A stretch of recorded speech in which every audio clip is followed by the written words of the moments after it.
ఇవాళ క్యాన్సర్లో ఆల్మోస్ట్ ప్రతి కుటుంబానికి చేరినాయి అంటే ప్రధాన భూమికి పార్సిల్స్. నాకు తెలిసిన ఒక డాక్టర్, ఒక అమ్మాయి డాక్టర్ చదువుతా, ఎంబీబీఎస్ చదువుతా, ఒక పాప ఫైనల్ ఇయర్ వచ్చినప్పుడు చనిపోయింది హైదరాబాద్లో. ఎలా చనిపోయిందంటే ఆ పాప హాస్టల్లో అంటే పక్కన రూమ్ తీసుకునేవాళ్ళు, పొద్దున్నే ఉస్మానియాకి వెళ్ళిపోయేది. వెళ్ళి మొత్తం స్టడీస్ అన్నప్పుడు ఈ కర్రీ పాయింట్ దగ్గర కర్రీలు తీసుకునేవాళ్ళు. వాడు ఏం చేస్తాడు, వేడివేడి సాంబార్, మీకు అందరికి తెలిసిందే చెప్తున్నా, ఈ వేడివేడి సాంబార్ కాస్తారు కదా, కాయగానే ఏం చేస్తాడు, వీళ్ళందరూ పార్సిలే ఉంటాయి కదా స్టూడెంట్స్కి, ఈ ప్లాస్టిక్కి పల్చన కవర్లు తీసుకుంటాడు, దాంట్లో పోసి దారం వేసి కట్టేసి పక్కన పడేస్తారు. అర్థమైందా?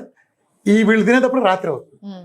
దాంట్లో విషం వెళ్ళి ఆ అమ్మాయి ఎంబీబీఎస్ ఫైనల్ ఇయర్ వచ్చేటప్పటికి విషంతో చచ్చిపోయింది. వాళ్ళ ఫ్రెండ్స్ అందరూ కూడా హాస్పిటల్ పోవాలి, ఇప్పటికి ఏదో రోగాలతో సఫర్ అవుతున్నారు. వాళ్ళ నాన్నగారు కూడా కెమికల్ ఫ్యాక్టరీలో వర్క్ చేస్తా, నాకు మంచి ఫ్రెండ్ ఆయన కూడా చనిపోయారు. అంటే ప్లాస్టిక్ ఎంత హాని చేస్తుంది. మీరు వాళ్ళు ఏ కర్రీ పాయింట్కి వెళ్ళండి, ప్రజలందరికీ చెప్తున్నాను, మీరు ఈ విషయంలో చాలా జాగ్రత్తగా ఉండండి. మీరు ప్రతి చోట వాళ్ళ పార్సిల్ తెచ్చుకుని ఎక్కువైపోయింది. మీకు చేత కాకపోతే, మీకు నిజంగా మీ పిల్లలకు మీరు మంచిది పెట్టాలనుకుంటే ఒక స్టీల్ గిన్నె తీసుకెళ్ళండి, లేదా హాట్ ప్యాక్ తీసుకెళ్ళి, ఒరే నాకు ఇచ్చేది అందులో పడేసి అంటారండి. ఇవాళ పావలాకు ₹1 హాట్ ప్యాకులు దొరుకుతుంది చక్కగా, లోపల స్టీల్ ఉండి పైనుండి. హాట్ ప్యాక్ ఇచ్చేయండి, బిర్యానీ కావలేదన్నాను, హాట్ ప్యాక్ తెచ్చుకోండి. వాళ్ళ ప్యాకింగ్లు మీరు నమ్మాకండి. ఒక పేపర్ మీద వస్తాయి, పేపర్ మీద వచ్చి ఉండే దాన్ని ఒక్కదాన్ని ఉన్నంతలో బెటర్. ఇప్పుడు మనం కాఫీ కప్పులు వాటిలో ఉంటుంది కదా, అట్లానే మీరు కాఫీ తాగేటప్పుడు కూడా కక్కుర్తిపడి మనం ఈ పెళ్లిళ్ళలో పెట్టే ప్లాస్టిక్ గ్లాసులు ఉంటాయి కదా, ఆ ప్లాస్టిక్ గ్లాసులు, ఆ ప్లాస్టిక్ కప్పుల్లో కాఫీ టీలు తీరని అనర్థాన్ని దారితీస్తాయి. డైరెక్ట్ లెడ్ లోపలికి వెళ్ళిపోతుంది. కనీసం 15 ఏళ్ళు ముందు పోతాడు.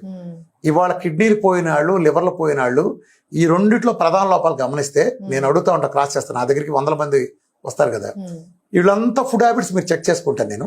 నేను అన్ని రూట్స్కి వెళ్తాం కదా, మేము మా పద్ధతి వేరు కదా, ఇళ్ళలో పదేటట్టు 5 నిమిషాలు పంపించే రకం కాదు కదా.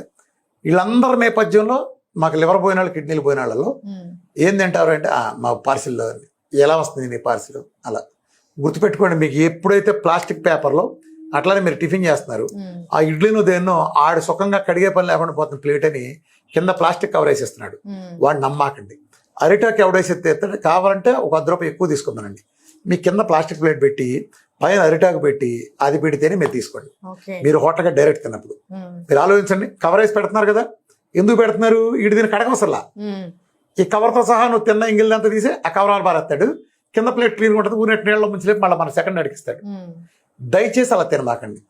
మీరు తెచ్చే పార్సిల్ ప్రమాణాలకు అనుగుణంగా ఉండే పేపర్ బోర్డు వాటిలో పార్సిల్ చేస్తున్నారు లేదా మీరు చెక్ చేసుకోండి. స్టాండర్డ్ వాళ్ళు ఇస్తున్నారు, అట్లానే మనకి ప్లాస్టిక్ డబ్బాలు ఇస్తున్నారు, అది కూడా మంచిది కాదు. ఎప్పుడు మంచిది కాదు, వేడి ఉంటే మంచిది కాదు. వేడిని హెల్ప్ చేయడానికి పెట్టాల, వాటి వేడిని తట్టుకునేటట్టుగా తయారు చేయబడాల. మీరు ఆ గ్రేడ్లో తీసుకుంటే ఓకే, అర్థమైందమ్మా? సో కాబట్టి మీరు పేపర్ లాంటి సేఫ్, లేదంటే మీరు పార్సిల్ పంపేటప్పుడు వెళ్ళండి. కొంతమంది అయితే నాకు తెలిసి వాళ్ళు వాళ్ళ దగ్గర దాంతో తీసుకొచ్చి ఇక్కడ మన ఇంటి దగ్గర డెలివరీ చేసి మళ్ళీ తీసుకెళ్ళిపోయేది కొంతమంది చేస్తున్నారు, కానీ కమర్షియల్ వరల్డ్ అలా సాధ్యపడదు. మీరు ఎప్పుడైనా ఆ ప్లాస్టిక్ని పొరపాటు కూడా దరిచేయమాకండి.